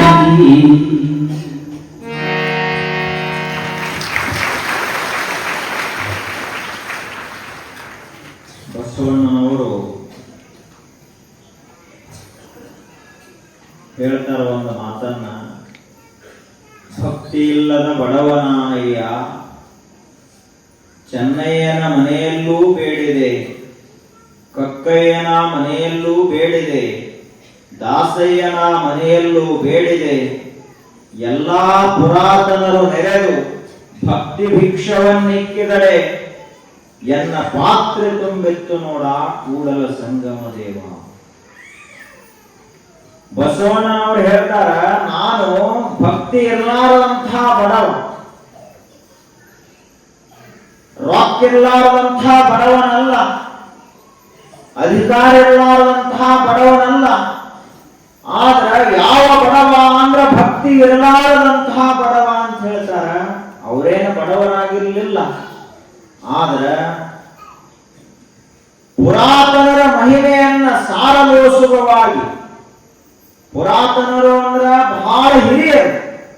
ಅಂತ ಹಿರಿಯರು ಯಾರು ಅಂದ್ರ ಮಾದಾರ ಚೆನ್ನಯ್ಯನವರು, ದೋಹರ ಕಕ್ಕಯ್ಯನವರು, ದಾಸಯ್ಯನವರು, ಇವರೆಲ್ಲರೂ ಕೂಡ ಬಹಳ ಹಿರಿಯರು. ಇವರ ಮನೆ ಮುಂದೆ ಹೋಗಿ ನಿಂತು ಯಾವಾಗ ಭಕ್ತಿ ಭಿಕ್ಷೆಯನ್ನ ಬೇಡಿದೆ ಅವರು ನೀಡಿದ್ರಲ್ಲ, ಎನ್ನ ಪಾತ್ರೆ ತುಂಬಿತ್ತು ನೋಡ ಕೂಡಲ ಸಂಗಮ ದೇವ. ಅಂದ್ರ ಬಸವಣ್ಣನವರ ಅಂಥವರೇ ಮಾದಾರ ಚೆನ್ನಯ್ಯನವರ ಮುಂದೆ ಹೋಗಿ ಭಕ್ತಿ ಭಿಕ್ಷೆಯನ್ನ ಕೇಳ್ತಾರ ಅಂದ ಒಳಕ ಮಾದಾರ ಚೆನ್ನಯ್ಯ ಎಷ್ಟು ದೊಡ್ಡನಿರಬಾರದು ಅಂತ ವಿಚಾರ ಮಾಡಬೇಕು. ನಮಗೆಲ್ಲ ಏನು ಅಂದ್ರ ತಲೆಯಲ್ಲಿ ಬರೇ ಜಾತಿ ಜಾತಿ. ಇಡೀ ನಮ್ಮ ಭಾರತ ದೇಶ ಏನಾದ್ರೂ ಹಾಳು ಮಾಡಿದ್ದು ಯಾವ್ದಾದ್ರೂ ಒಂದಿತ್ತು ಅಂದ್ರೆ ಈ ಜಾತಿ. ಬ್ರಿಟಿಷರು ಈ ಜಾತಿ ಹೆಸರು ಹೇಳಿ 200 ವರ್ಷ ಆಳವಾದರು. ಅವರು ವಿದೇಶದಿಂದ ಬಂದಂತಹ ಮುಸಲ್ಮಾನ್ ದಾಳಿಕೋರರು ಕೂಡ ಅವರು 700-800 ವರ್ಷ ಇದೇ ಜಾತಿಯ ಹೆಸರನ್ನ ಹೇಳೇ ಆಳಿದರು. ಇವತ್ತಿಗೂ ಕೂಡ ರಾಜಕೀಯ ನಡೆದದ್ದೇ ಜಾತಿಯ ಹೆಸರಿನಿಂದ. ಅದಕ್ಕೆ ಹೇಳ್ತಾರೆ ಅವರು, ಸರ್ವಜ್ಞನ ಮಾತನ್ನ ಹೇಳ್ತಾನೆ, ಜಾತಿ ಹೀನನ ಮನೆ ಜ್ಯೋತಿಕಾ ಹೀನವೇ, ಜಾತಿ ವಿಜಾತಿ ಅನ್ನಬೇಡ, ಅಜಾತ ನುಲಿದಾತ ಸರ್ವಜ್ಞ ಅಂತ ಹೇಳ್ತಾನೆ. ಇದನ್ನ ನಾವೆಲ್ಲ ವಿಚಾರ ಮಾಡ್ಬೇಕು. ಹೌದಪ್ಪ, ಇವ ಬಹಳ ಕೆಳಗಿನ ಜಾತ್ಯಾವದಾನ ಅಂತ ತಿಳ್ಕೊಂಡು ಅವನ ಮನೆಯಲ್ಲಿ ಹಚ್ಚಿದಂತ ದೀಪ ಏನಾದ್ರೂ ಕತ್ತಲೆಯನ್ನು ಕೊಡ್ತೈತೆ ಅನ್ನೋದು, ಆ ಮನೆಯ ಜ್ಯೋತಿ ಏನಾದ್ರೂ ಬೆಳಕನ್ನೇ ಕೊಡುವುದಿಲ್ಲ ಅನ್ನೋದು. ಜಾತಿ ವಿಜಾತಿಯನ ಬೇಡ, ಅಜಾತ ನಲಿದಾತನೇ ಜಾತ ಸರ್ವಜ್ಞ. ಯಾವನಿಗೆ ಪರಮಾತ್ಮನ ಸಾಕ್ಷಾತ್ಕಾರ ಆಗ್ಯದ, ದೇವರವನಲ್ಲ, ಅಂಥವನೇ ನಿಜವಾಗಿಯೂ ಜಾತಿವಂತ ಅಂತ ಸರ್ವಜ್ಞ ಕರೆದ. ದೇವರು ಅಲ್ಲ ಜಾತಿವಂತ. ನಮಗ ಬೆಟ್ಟ ಸಹಿತ ಆಗಿಲ್ಲ, ನಾವು ದೇವರು ಕಿರಿಕಿರಿ ಬೇಡ. ನಮ್ಮ ಮಾತುಗಳು ಯಾರಾದ್ರೂ ಹೊಸಬರು ಬಂದ್ರು ಅಂತ ನಮ್ಮ ಮಾತು ಹೆಂಗ್ ಚಾಲು ಆಗುತ್ತೆ? ಜಾತಿದಿಂದ ಪ್ರಾರಂಭ ಆಯ್ತು. ಯಾರ ಪೈಕಿ ನೀವು ಮನುಷ್ಯರ ಪೈಕಿ ಅದಾನಪ್ಪ ಅಂತ ಇಷ್ಟ ತಿಳ್ಕೊಂಡ್ರೆ ಸಾಕಾಗೋದಿಲ್ಲ. ಅವನಿಗೂ ಎರಡು ಕಣ್ಣದಾವ, ಇವನಿಗೂ ಎರಡು ಕಣ್ಣದಾವ, ಎರಡು ಕಾಲದಾವ, ಇವನಿಗೂ ಒಂದು ಬಾಯದ, ಎಷ್ಟು ತಿಳ್ಕೊಂಡ್ರೆ ಗೊತ್ತಾಗೋದಿಲ್ಲ. ಆದ್ರೂ ನಾವು ಯಾರ ಪೈಕಿ ಅವ ಶಿವ ಎಂದಾದ್ರೂ ಇನ್ನೊಂದು ಶಿವನ ನೀ ಯಾರ ಪೈಕಿ ಅಂತ ಕೇಳದೇನದು. ಆ ಕಡೆಯಿಂದಾದ್ರೂ ಇನ್ನೊಂದು ಆ ಕಡೆಗೆ ನೀ ಯಾರ ಪೈಕಿ ಇದೆ ಅಂತ ಕೇಳದೇನದು. ಏನ್ ನೀ ಲಿಂಗಾಯತರ ಹಾಕಳು, ಬೇರೆದವ್ರ ಹಾಕಳು ಅಂತ ಎಂದಾದ್ರೂ ಕೇಳತೇನದು ಇನ್ನೊಂದು ಆಕಳಿಗೆ. ನೀರು ಎಂದಾದ್ರೂ ಕೂಡ ನೀ ಯಾವ ಜಾತಿ ನೀರದ ಅಂತ ಕೇಳದೇನದು ಇನ್ನೊಂದಕ್ಕೆ. ಈ ಜಗತ್ತಿನಲ್ಲಿ ಎಲ್ಲಿಯೂ ಕೂಡ ಜಾತೀಯತೆ ಇಲ್ಲ, ಬರೇ ಮನುಷ್ಯನ ಅತ್ಯಂತ ಹೊಲಸಾದ ಮನಸ್ಸಿನಲ್ಲಿ ಮಾತ್ರ ಜಾತಿ ಅದು.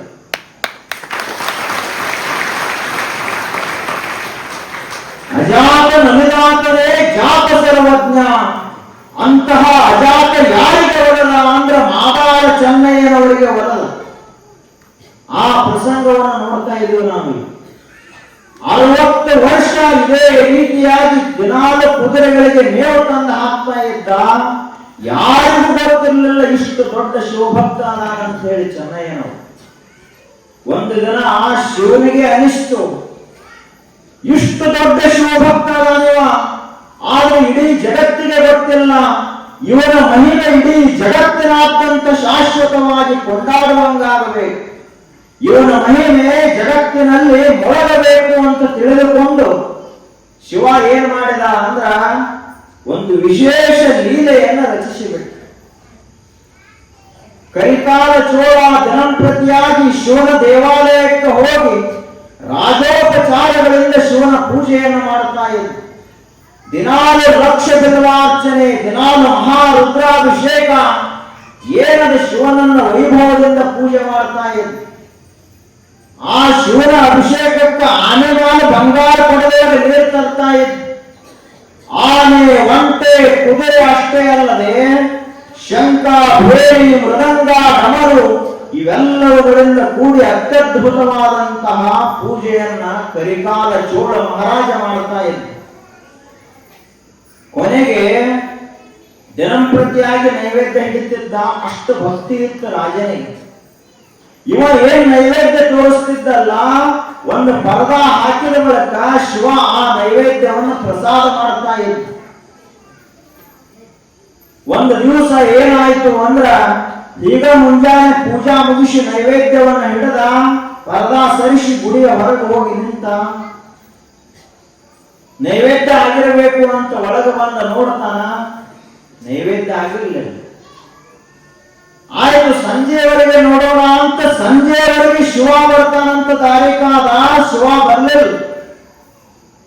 ಅವಾಗ ಚೋಳ ಮಹಾರಾಜ ಮಹಾಪ್ರತಾಪಿ, ಅವನಿಗೆ ಶಿವನ ಮೇಲೆ ಸಿಟ್ಟು ಬಂತು.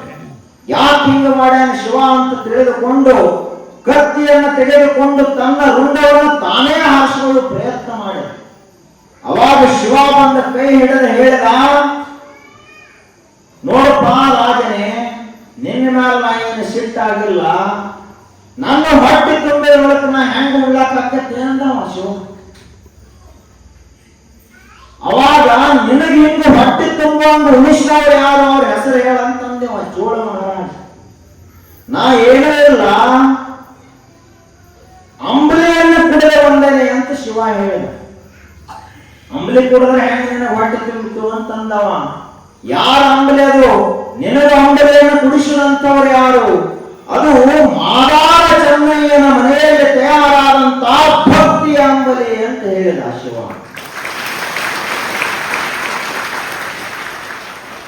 ದೇವರೇನ ಹೋಳಿಗೆ ಹುಗ್ಗಿ ಅನ್ನುವುದಿಲ್ಲ, ನಮ್ಮ ಭಕ್ತಿಯ ಅಂಬಲಿಯನ್ನು ನೀಡಿದರೂ ಕೂಡ ಶಿವ ಒಲದ ವರವನ್ನು ಕೊಡ್ತ. ಅವಾಗ ಚೋಳ ಮಹಾರಾಜನಿಗೆ ಆಶ್ಚರ್ಯ ಆಯ್ತು, ಯಾರವರು ಚೆನ್ನಯ್ಯ ಅಂತ. ಯಾಕಂದ್ರೆ ರಾಜರಿಗೆ ಸಾವಿರಾರು ಆಳುಗಳಿರ್ತಾವ, ಗೊತ್ತಾಗೋದಿಲ್ಲ ಹೆಸರು ಯಾರದು ಅಂತ. ಹುಡುಕಾಡ್ಕೋತ ಬಂದ. ಆನೆ ಅಂಬಾರಿ ಎಲ್ಲಾ ಇದು ಮೆರವಣಿಗೆ ಹೊರಟಿತ್ತು ರಾಜನ್. ಕೊನೆಗೆ ಇವ ಮನೆಯಲ್ಲಿ ಕುಳಿತಿದ್ದ ಚೆನ್ನಯ್ಯ ನೋಡ್ತಾನ ಬಂದು, ಚೆನ್ನಯ್ಯ ಹಿಂಗ್ಯಾಕ ರಾಜ ಎಂದೂ ಬರಲಾರ್ದು ನನ್ನ ಮನೆಗೆ ಹೆಂಗ ಬಂದ? ಕುದುರೆಗೆ ಹುಲ್ಲು ತಂದು ಹಾಕೋನ ಮನೆಗೆ ಹೆಂಗ ಬಂದ ರಾಜ ಅಂತ ಆಶ್ಚರ್ಯ ಆಯ್ತು. ಅವಾಗ ನೋಡ್ರಿ, ರಾಜನ್ನು ನಾವು ಮೆಚ್ಚುಕೋಬೇಕು. ರಾಜ ಬಂದವನೇ ತನ್ನ ತಲೆಯ ಮೇಲಿನ ಕಿರೀಟವನ್ನು ಚೆನ್ನಯ್ಯನ ಪಾದದ ಮೇಲಿಟ್ಟ, ಸಾಷ್ಟಾಂಗ ನಮಸ್ಕಾರ ಹಾಕಿದ. ಮಾದಾರ ಚೆನ್ನಯ್ಯ. ಯಾಕೆ ಅಂದ್ರೆ ಎಲ್ಲಿ ಭಕ್ತಿ ಇರ್ತದಲ್ಲ ಅಲ್ಲಿ ಇಡೀ ಜಗತ್ತೇ ಸಾಷ್ಟಾಂಗ ನಮಸ್ಕಾರ ಮಾಡ್ತದ. ಅಷ್ಟು ಸ್ವಚ್ಛ ಮನಸ್ಸು ನಮ್ದಿರಬೇಕು. ಅವಾಗ ಯಾವ ಅಂಬಲಿಯನ್ನು ತಯಾರು ಮಾಡಿದೀಪ ಅಂತ ಕೇಳಿದ ಮಹಾರಾಜ. ಅದು ಬರೇ ಹಿಟ್ಟ ಮಜ್ಜಿಗೆ ನೀರ ಹಾಕಿ ಮಾಡಿದಂತಹ ಅಂಬಲಿ ಅಲ್ಲ. ಸದಾ ಕಾಲ ಓಂ ನಮಃ ಶಿವಾಯ, ಓಂ ನಮಃ ಶಿವಾಯ ಅಂತ ನಿರಂತರ ಜಪ ಮಾಡಿ, ಪರಮಾತ್ಮನ ಸಾಕ್ಷಿಯಾಗಿ ಕೆಲಸವನ್ನು ಮಾಡಿ, ಪ್ರತಿಯೊಂದು ಉಸಿರಿನ ಮೇಲೆ ಕೂಡ ಓಂ ನಮಃ ಶಿವಾಯ ಬರೆದದ. ಹಿಂಗ ನಾನು ಅಂಬಲಿಯನ್ನು ಮಾಡಿದ್ದರಿಂದ ಅದನ್ನು ಸಾಕ್ಷಾತ್ ಶಿವನೇ ಕುಡಿದು ಬಿಟ್ಟ ಅಂತ ಚೆನ್ನಯ್ಯನವರು ಹೇಳಿದರು. ಅವಾಗ ಚೋಳ ಮಹಾರಾಜ ತಾನು ಕೆಳಗೆ ನಡ್ಕೋತ ಹೋದ. ಮಾದಾರ ಚೆನ್ನಯ್ಯನವರಿಗೆ ಎತ್ತರದ ಕೊಡೆಯನ್ನು ಹಿಡಿದ. ಆತನನ್ನೇ ಅಂಬಾರಿಯ ಮೇಲೆ ಕೂಡಿಸಿ ಇಡೀ ಚೋಳ ಸಾಮ್ರಾಜ್ಯದಲ್ಲೆಲ್ಲ ಮೆರವಣಿಗೆಯನ್ನು ಮಾಡಿದನಲ್ಲ. ಇದು ಭಕ್ತಿಯ ಮೆರವಣಿಗೆ, ಇದು ಶಿವನ ವೈಭವ ಅಂತ ಕರೀತಾರೆ.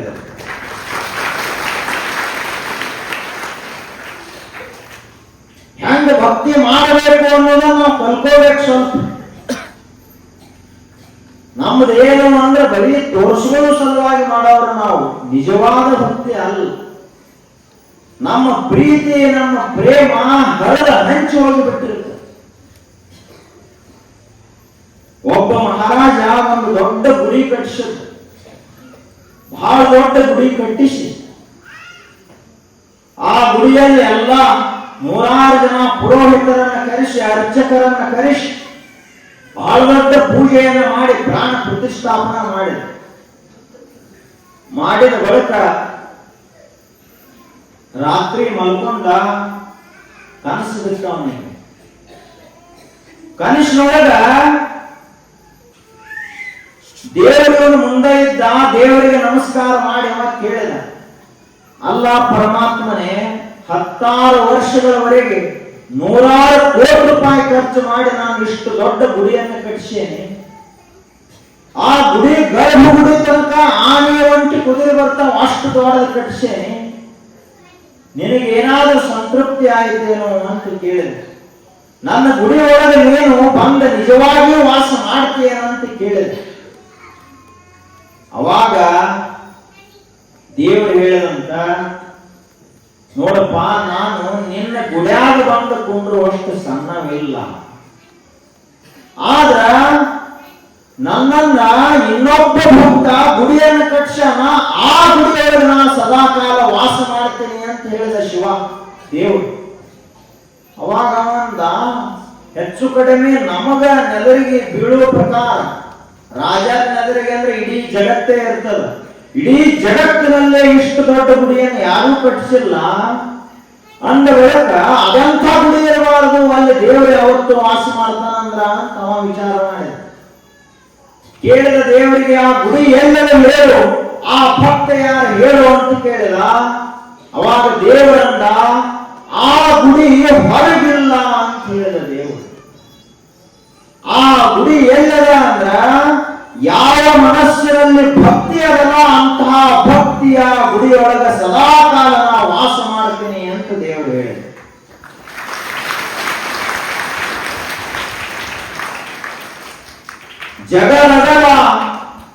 ಅಗಲ ಮಿಗೆಯಗಲ ನಿಮ್ಮಗಲ. ಪಾತಾಳದಿಂದ ತತ್ತ ನಿಮ್ಮ ಶ್ರೀಚರಣ, ಬ್ರಹ್ಮಾಂಡದಿಂದ ತತ್ತ ನಿಮ್ಮ ಶ್ರೀ ಮುಕುಟ. ಅಗಮ್ಯ ಅಗೋಚರ ಅಪ್ರತಿಮ ಲಿಂಗವೇ ಕೂಡಲ ಸಂಗಮ ದೇವ, ಎನ್ನ ಕರಸ್ಥಲಕ್ಕೆ ಬಂದು ಚುಳುಕಾದಿರಯ್ಯ ಅಂತ ಹೇಳ್ತಾರೆ. ದೇವರಂದ್ರೆ ಎಷ್ಟು ದೊಡ್ಡವದಾನ, ಜಗದಗಲ ಇಡೀ ಜಗತ್ತನ್ನೇ ವಿಸ್ತರಿಸಿರುವಂತಹ ಶಕ್ತಿ ಅದು. ಮುಗಿಲಗಲ ಇಡೀ ಆಕಾಶವನ್ನೇ ಮೀರಿ ಬರುವಂತಹ ಶಕ್ತಿ ಅದು. ಮಿಗೆಯಗಲ ಇಡೀ ಜಗತ್ತ ಅನಂತವಾಗಿ ಏನು ವ್ಯಾಪಿಸದಲ್ಲ, ಈ ಎಲ್ಲಾ ಕಡೆಗಳಲ್ಲಿಯೂ ತುಂಬಿಕೊಂಡಿರುವಂತಹ ಶಕ್ತಿ ಯಾರು ಅಂದ್ರೆ ದೇವರು. ಪಾತಾಳದಿಂದ ತತ್ತ ನಿಮ್ಮ ಶ್ರೀಚರಣ, ಇಲ್ಲಿಯವರೆಗೂ ಯಾರಿಗೂ ಕೂಡ ದೇವರ ಪಾದಗಳು ಸಿಕ್ಕಿಲ್ಲ, ಅಷ್ಟು ದೊಡ್ಡವದಾನ ದೇವರ. ಬ್ರಹ್ಮಾಂಡದಿಂದ ತತ್ತ ನಿಮ್ಮ ಶ್ರೀ ಮುಕುಟ, ದೇವರ ತಲೆಯಲ್ಲದ ಅವನ ಮುಕುಟ ಎಲ್ಲದ ಅಂತ ಯಾರಿಗೂ ಗೊತ್ತಾಗಿಲ್ಲ, ಅಷ್ಟು ದೊಡ್ಡವದಾನ ದೇವರು. ಆದರೂ ಕೂಡ ನನ್ನ ಭಕ್ತಿಗೆ ಮೆಚ್ಚಿ ಎನ್ನ ಕರಸ್ಥಲಕ್ಕೆ ಬಂದು ಚುಳುಕಾದಿರಯ್ಯ. ಬಸವಣ್ಣವರು ಹೇಳ್ತಾರ, ಹೇ ಪರಮಾತ್ಮನೇ ಶಿವನೇ, ನನ್ನ ಭಕ್ತಿಗೆ ಮೆಚ್ಚಿ ನೀ ಎಷ್ಟು ಸಣ್ಣವಾಗಿ ಅಂದ್ರ ಸದಾ ಕಾಲ ನನ್ನ ಎಡಗೈಯಲ್ಲಿ ಲಿಂಗ ರೂಪವಾಗಿ ಇಷ್ಟಲಿಂಗ ರೂಪವಾಗಿ ಪೂಜೆಗೊಳ್ಳುವಷ್ಟು ಸಣ್ಣವಾಗಿ ನನ್ನ ಅನುಕೂಲಕ್ಕಾಗಿ ಇಷ್ಟ ನೀನು ಸಣ್ಣವನಾದೆ. ಆದ್ರೆ ನಿಜವಾದ ನಿನ್ನ ರೂಪ ಅಗಮ್ಯ ಅಗೋಚರ ಅಪ್ರತಿಮ ಲಿಂಗವೇ ಅಂತ ಹೇಳ್ತಾರೆ. ಹಂಗ ಅಂತಹ ದೇವರು ನಮ್ಮ ಭಕ್ತಿಗೆ ಒಲಿತ. ಅಷ್ಟೇ ಅಲ್ಲದೆ ನಮ್ಮದು ಏಕನಿಷ್ಠ ಒಂದಿಲ್ಲ. ಏಕನಿಷ್ಠ ಅಂದ್ರ ಲಿಂಗದ ಮ್ಯಾಲ ನಿಷ್ಠ ಇರ್ತೀವಿ, ದೇವರ ಮ್ಯಾಲ ಇರ್ತೀವಿ ಅಂದ್ರೆ ಮುಗಿತು, ಮತ್ತೆ ಆ ಕಡೆ ಬಾಳಬಾರದು. ನಮ್ಮದೇನಾಗ್ತದ, 5 ವಾರ 5 ಅಮಾವಾಸ್ಯೆ ಬೇರೆ ಕಡೆ ಹೋಗ್ತೀವಿ, ಇನ್ನೊಂದು 5 ಅಮಾವಾಸ್ಯೆ ಬೇರೆ ಕಡೆ ಹೋಗ್ತೀವಿ. ಹುಣ್ಣಿಮೆಗೆ ಬೇರೆ ದೇವರ, ಅಮಾವಾಸ್ಯೆಗೆ ಬೇರೆ ದೇವರ, ಸೋಮವಾರ ಬೇರೆ, ಮಂಗಳವಾರ ಬೇರೆ, ಹಿಂಗ ನಮ್ಮ ದೇವರೇ ಬೇರೆ ಬೇರೆ. ಮನೆ ದೇವರಂತ ಬೇರೆ ಅದಾವ, ಕುಲದೇವರಂತ ಬೇರೆ ಅದಾವ. ಹಿಂಗೆಲ್ಲ ಬೇರೆ ಬೇರೆ ಬೇರೆ ಕಡೆ ಹೋಗ್ಬಿಡ್ತೀವಿ ನಾವು. ಅದಕ್ಕ ಏಕನಿಷ್ಠ ಅಂತ ಕರೆಯಂಗಿಲ್ಲ. ನಮ್ದು ಹೆಂಗದ ಅಂದ್ರ,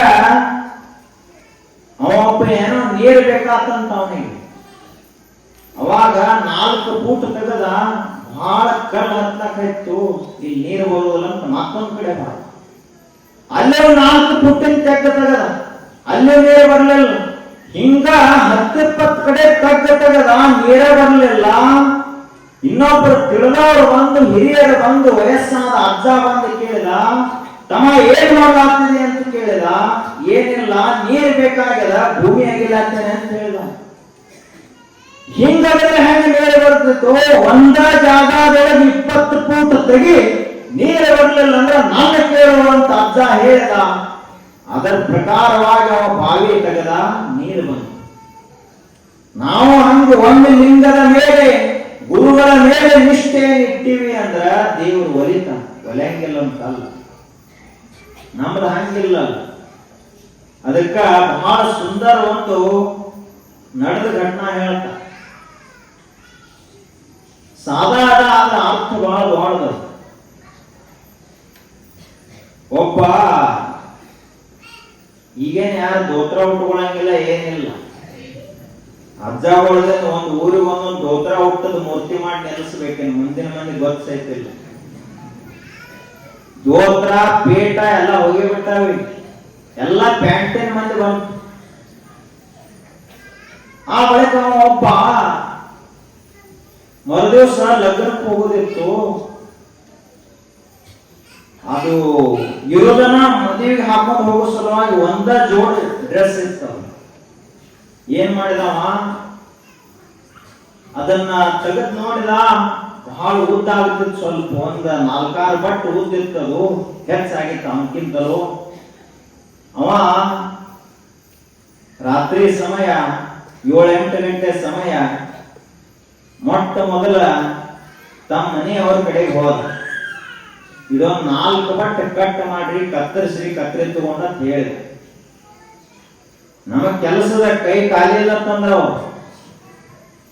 ನಮಗೆ ಒಂದು ಕೆಲಸ 2 ಕೆಲಸ ದಿನಂಪ್ರತಿ 3 ವೇಳೆ ಪ್ರಸಾದ ತಯಾರು ಮಾಡ್ಬೇಕು, ನಿಮ್ಗೆ ಮನೆ ಸ್ವಚ್ಛ ಮಾಡ್ಬೇಕೇನು, 1 ಕೆಲಸ 2 ಕೆಲಸ ಕೈ ಖಾಲಿ ಎಲ್ಲ ನಡ್ರಿ ಮುಂದ್ ನಡ್ರಿ ಅಂತ ಹೇಳಿದ್ರ ಅವ್ರು ಮನೆಯವ್ರು.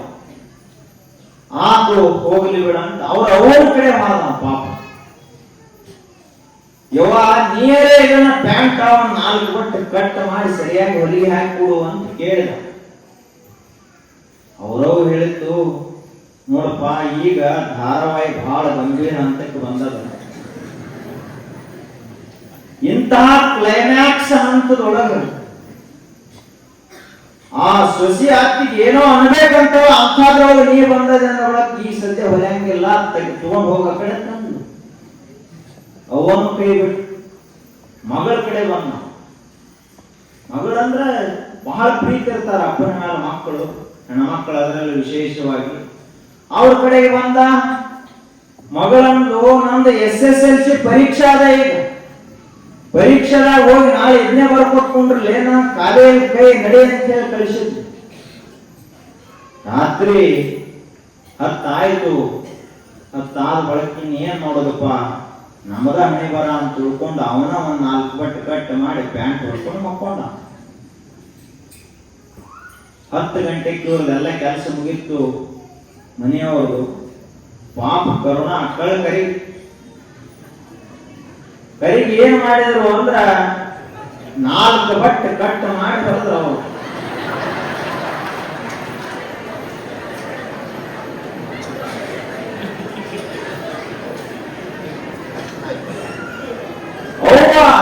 ಹೆತ್ತ ಕಳ್ಳ ಮರೆಯೋದು ಹೆಂಗ? ಮಗ ಪಾಪ ಎಂದೂ ಕೇಳಲಾರ ಹೆಂಡು ಕೇಳ ಅಂತ ತಿಳ್ಕೊಂಡು ಧಾರಾವಾಹಿ 10 ಮುಗಿದ ಬಳಿಕ ಕ್ರೈಮ್ ಸ್ಟೋರಿ ಇತ್ತು. ಅವಾಗ ಒಳಗೆ ಬಂದು ಅಗ್ನೂ 4 ಬಟ್ಟೆ ಕಟ್ ಮಾಡಬಹುದು. ಮಗಳಿದ್ನಲ್ಲ, ಮಗಳು ನಮ್ಮ ಅಪ್ಪ ಎಂದೂ ಕೆಲಸ ಹೇಳಂಗಿಲ್ಲ, ಇವತ್ತು ಹೇಳೋಣ ಅಂತ ಅಕ್ಕಿನೂ ಪರೀಕ್ಷೆ ಓದೋದು ಮುಗಿದ ಬಳಿಕ ಅಕ್ಕಿನೂ 4 ಬಟ್ಟೆ ಕಟ್ ಮಾಡಿ ಅಕ್ಕಿನೂ ಬರುದು. ಪ್ಯಾಂಟ್ ಹೋಗಿ ಬರ್ಮೋಡ ಆಗ್ತದೋ.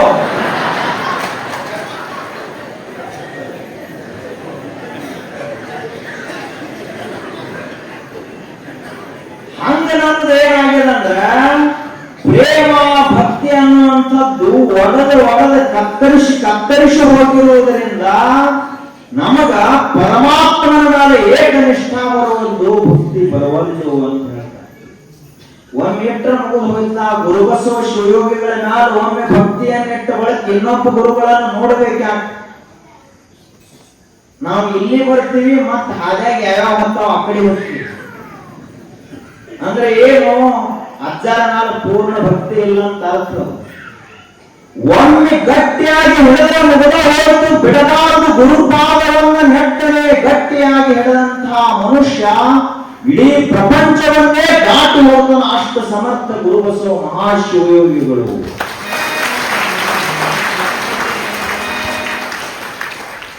ಆ ಶಿವಯೋಗಿಗಳ ಶಕ್ತಿ ಎಷ್ಟಿತ್ತು. ಒಂದು ಸಾರಿ ಗುರುಬಸವ ಮಹಾಶಿವಯೋಗಿಗಳವರ ಇದೇ ಮಠಕ್ಕ ಒಬ್ಬ ಬಂದ. ಕಾಯಿಪುರೆ ದೇವಪ್ಪ ಅಂತ ಅವನ ಹೆಸರು. ಭಕ್ತಿಯಿಂದ ಬಂದ ಕೈ ಮುಗಿದ್ರಿಂದ ಅಪ್ಪುಗಳ ಮತ್ತ ಇದೇ ಮಠದಲ್ಲಿ ನಾನು ಒಂದು 100 ಜನರಿಗೆ ಪ್ರಸಾದ ಮಾಡಿಸ್ಬೇಕಂತ ಮಾಡೇನೆ ಅಂತ ಕೇಳ್ಕೊಂಡ. ಅವಾಗ ಶಿವಯೋಗಿಗಳು, ಗುರುಬಸವ ಶಿವಯೋಗಿಗಳು ಹೇಳಿದರು, ಆಯ್ತಪ್ಪ ಮಾಡಿಸು. ಆ ದಿವಸ ಎಲ್ಲ ಹೋಳಿಗೆ ಎಲ್ಲಾ ರೀತಿಯಿಂದ ಪ್ರಸಾದ, ಅನೇಕ ರೀತಿಯಿಂದ ಪ್ರಸಾದ ತಯಾರು ಮಾಡಿಸಿದ. ಎಲ್ಲರಿಗೂ ಕೂಡ ಸಾಲಾಗಿ ಪಂಕ್ತಿಯಲ್ಲಿ ಕೂಡಿಸಿದ. ಗುರುಗಳಿಗೆ ಒಂದು ಗದ್ದಿಗೆಯನ್ನು ಹಾಕಿ ಅದರ ಮೇಲೆ ಗುರುಗಳಿಗೆ ಕೂಡಿಸಿದ. ಎಲ್ಲರಿಗೂ ಕೂಡ ಗುರುಗಳಿಗೆ ಎಡೆಯನ್ನು ಮಾಡಿ ಎಲ್ಲರಿಗೂ ನೀಡಿದ ನಂತರ ಇನ್ನೇನು ಲಿಂಗಾರ್ಪಿತವಾಗಬೇಕು. ಆ ಸಮಯಕ್ಕನ ಒಂದು 100 ಜನ ಮತ್ತೆ ಹೆಚ್ಚಿಗೆ ಬಂದ್ರು. ಅವ್ರ ಭಕ್ತರು ಯಾವುದೋ ಪರವೂರಿನಿಂದ ಬಂದ್ರೆ ಗಾಡಿ ಹುಡುಕೊಂಡು ಬಂದ ಬಳಿಕ ಇವನಿಗೆ ಚಿಂತೆ ಚಾಲು ಆಯ್ತು. ನಾರೇ 100 ಜನದ ಅಡಿಗೆ ಮಾಡಿಸೇನಿ, ಇನ್ನ 100 ಜನ ಬಂದ್ರಲ್ಲ ಏನ್ ಮಾಡೋದು? ಅವಾಗ ಗುರುಬಸವ ಮಹಾಶಿವಯೋಗಿಗಳವರು ಗದ್ದಿಗೆಯಿಂದ ಇಳಿದು ಅವರೇ ಎಲ್ಲಾ ಭಕ್ತರಿಗೆ ಒಳಗೆ ತಂದು ಕೂಡಿಸಿ ಅವರೇ ಸ್ವತಃ ಎಲ್ಲಾ ಭಕ್ತರಿಗೆ ಪ್ರಸಾದವನ್ನ ನೀಡಿದರು. ಅಷ್ಟೇ ಅಲ್ಲದೆ ಎಲ್ಲಾ ಭಕ್ತರಿಗೂ ಕೂಡ ನೀವು ಮೊದಲು ಪ್ರಸಾದ ತಗೋರಿ ಅಂತ ಪ್ರಸಾದ ತಗೊಳ್ಳಿಕ್ಕೆ ಹೇಳಿ ಎಲ್ಲರ ಮಹಾಪ್ರಸಾದ ಆದ ನಂತರ ಒಬ್ಬರಿಗೂ ಅನ್ನ ಪ್ರಸಾದ ಕಡಿಮೆ ಬೀಳಿಲ್ಲ, ಹೆಚ್ಚಳ ಆಯಿತು. ಯಾಕೆ ಅಂದ್ರೆ ಯಾವುದು ಗುರುವಿನ ಹಸ್ತದಿಂದ ಬರ್ತದಲ್ಲ ಅದು ಮಹಾಪ್ರಸಾದ ಎಂದು ಕಡಿಮೆ ಆಗುವುದಿಲ್ಲ.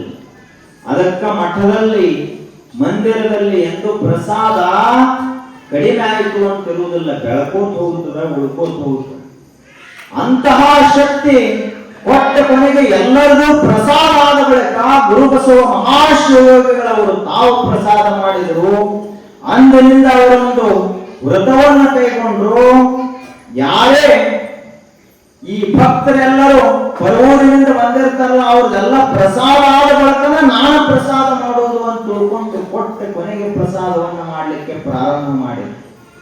ಆದ್ದರಿಂದ ಇದು ಕಾಯಿಪುರಿ ದೇವಪ್ಪನವರ ಭಕ್ತಿಗೆ ಮೆಚ್ಚಿ ಗುರುಬಸವ ಶಿವಯೋಗಿಗಳವರು ಅವರ ಭಕ್ತಿಗಿನೂ ಆಯ್ತು, ಮತ್ತು ಅವರು 100 ಜನ ಏನು ಬಂದಿದ್ರಲ್ಲ ಅವರಷ್ಟು ಪುಣ್ಯವಂತರು ಇರಬಾರದು. ಅವು ನೀಡಿದ್ರ ಅದು ಒಂದು ರೀತಿಯ ಪ್ರಸಾದವೇ, ತಂದೆ ನೀಡಿದ್ರ ಒಂದು ರೀತಿಯ ಪ್ರಸಾದ. ಆದರೆ ಯಾವಾಗ ಗುರು ಭಗವಂತ ನಮಗೆ ಪ್ರಸಾದವನ್ನು ನೀಡ್ತಾರಲ್ಲ ಅದು ಅಕ್ಷಯವಾದ ಪುಣ್ಯವನ್ನು ಕೊಡ್ತದ, ಅಕ್ಷಯವಾದ ಶಿವಯೋಗವನ್ನು ಕೊಡ್ತದೆ. ಅಂತಹ ಗುರುಬಸವ ಶಿವಯೋಗಿಗಳ ತಪಶಕ್ತಿಯ ಮಹಿಮೆಯ ಕುರಿತಾದ ಒಂದು ತತ್ವಪದ.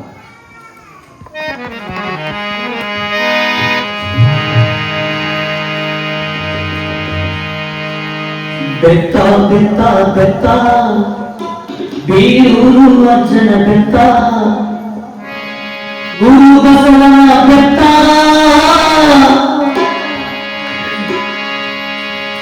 ಬೀರೂರು ಬಸವನ ಬೆತ್ತ, ನಮ್ಮೆಲ್ಲರ ತಾಯಿಯ ಬೆತ್ತ. ಬೆತ್ತ ಬೆತ್ತ ಬೆತ್ತ ಬೀರೂರು ಅಜ್ಜನ ಬೆತ್ತ, ಬೆತ್ತ ಬೆತ್ತ ಬೆತ್ತ ಬೆತ್ತ ಬೆತ್ತ ಬೆತ್ತ ಬೀರೂರು ಅಜ್ಜನ ಬೆತ್ತ, ಬೆತ್ತ ಬೆತ್ತ ಬೆತ್ತ ಬೀರೂರು ಅಜ್ಜನ ಬೆತ್ತ, ಗುರು ಬಸವನ ಬೆತ್ತ, ಗುರು ಬಸವನ ಬೆತ್ತ, ನಮ್ಮೆಲ್ಲರ ತಾಯಿಯ ಬೆತ್ತ.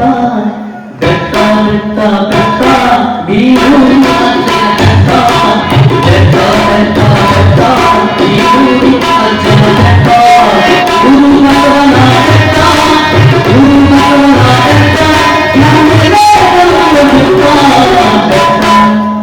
ಬೆತ್ತ ಬೆತ್ತ ಬೆತ್ತ ಬೆತ್ತ ಬೆತ್ತ ಬೆತ್ತ ಬೆತ್ತ ಬೀರೂರು ಅಜ್ಜನ ಬೆತ್ತ, ಬೆತ್ತ ಬೆತ್ತ ಬೆತ್ತ ಬೀರೂರು ಅಜ್ಜನ ಬೆತ್ತ.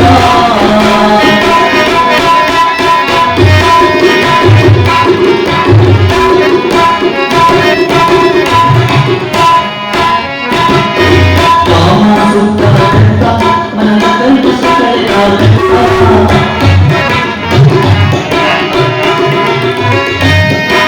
ಕಾಮ ಸುತ್ತ ಬೆತ್ತ ಮನದ ಕಲ್ಪಿಸಿ ಕಳೆದ ಬೆತ್ತ, ಕಾಮ ಸುತ್ತ ಬೆತ್ತ ಮನದ ಕಲ್ಪಿಸಿ ಕಳೆದ ಬೆತ್ತ. ಬೇಡಿದವರಿಗೆ ಬೇಡಿಕೊಂಡ, ಬೇಡಿದವರಿಗೆ ಬೇಡಿಕೊಂಡ ಬೀರೂರು ಬಸವನ ಬೆತ್ತ, ಬೆತ್ತ ಬೆತ್ತ ಬೆತ್ತ ಬೆತ್ತ ಬೀರೂರು ಅಜ್ಜನ ಬೆತ್ತ, ಬೆತ್ತ ಬೆತ್ತ ಬೆತ್ತ ಬೀರೂರು ಅಜ್ಜನ ಬೆತ್ತ, ಗುರು ಬಸವನ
ಬಡವನ ಭಕ್ತಿಗೆ ಒಲಿದಾಡುತ್ತ ಬೇಡಿದವರ ಕೊಲುವಾಡುತ್ತ ಭೂತ ಪಿಶಾಚಿಗೆ ಕಟ್ಟಿ ಆಡಿದ ಭೂತ ಪಿಶಾಚಿಗೆ ಕಟ್ಟಿ ಆಡಿದ ಭೂತ ಪಿಶಾಚಿಗೆ ಕಟ್ಟಿ ಆಡಿದ ಬೆತ್ತ ಬೆತ್ತ ಬೆತ್ತ ಬೆತ್ತ ಬೆತ್ತ ಬೀಳುವಂಚನ ಬೆತ್ತ ಬೆತ್ತ ಬೆತ್ತ ಬೆತ್ತ ಬೀಳುವಂಚನ ಬೆತ್ತ ನಮ್ಮೆಲ್ಲರ ಕಾಯುವ ಬೆತ್ತ ನಮ್ಮೆಲ್ಲರ ಕಾಯುವ ಬೆತ್ತ ಬೀಳುವಂಚನ ಬೆತ್ತ ಬೆತ್ತ ಬೆತ್ತ ಬೆತ್ತ ಬೀಳುವಂಚನ ಬೆತ್ತ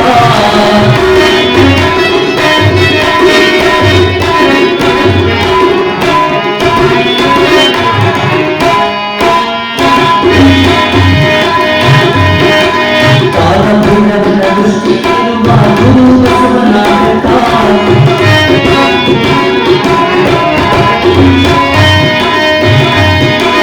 ಕಾಲಭೈರವನ ದೃಷ್ಟಿಯಲ್ಲಿರುವ ಗುರು ಬಸವನ ಬೆತ್ತ ತನ್ನ ಪೀಠವ ಮುಂದೆತ್ತು ಹಿಡಿಯುವ ಸಂಕಲ್ಪದ ಈ ಬೆತ್ತ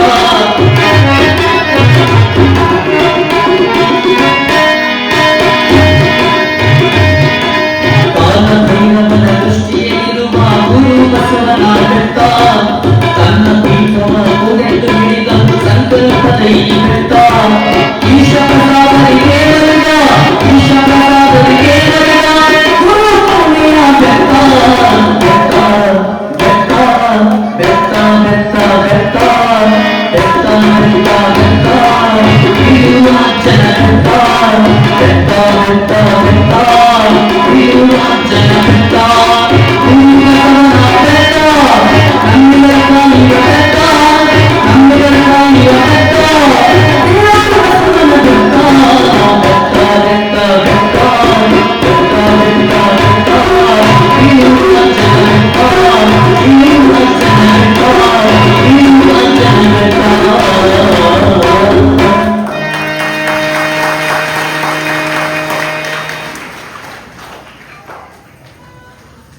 ಮಾದಾರ ಚೆನ್ನಯ್ಯನವರು ಯಾವ ರೀತಿಯಾಗಿ ಶಿವನ ಮೇಲೆ ಅಪಾರ ಭಕ್ತಿಯನ್ನಿಟ್ಟರೋ ಶಿವನ ಕೃಪೆಯನ್ನು ಪಡೆದರು ಅದೇ ರೀತಿಯಾಗಿ ನಾವೆಲ್ಲರೂ ಕೂಡ ಗುರುಬಸವ ಮಹಾಶಿವಗಳವರ ಮೇಲೆ ಅಪಾರ ಭಕ್ತಿಯನ್ನಿಟ್ಟು ಶ್ರದ್ಧೆಯನ್ನಿಟ್ಟು ಅವರ ಕೃಪೆಯನ್ನು ಪಡೆಯೋಣ.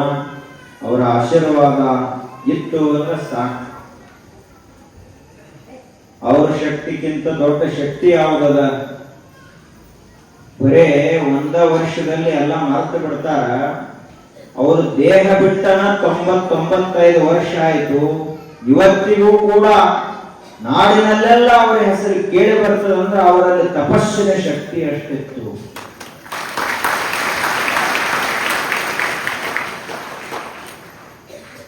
ನರನ ರೂಪದಲ್ಲಿ ಹರನ ಆಗಮನ.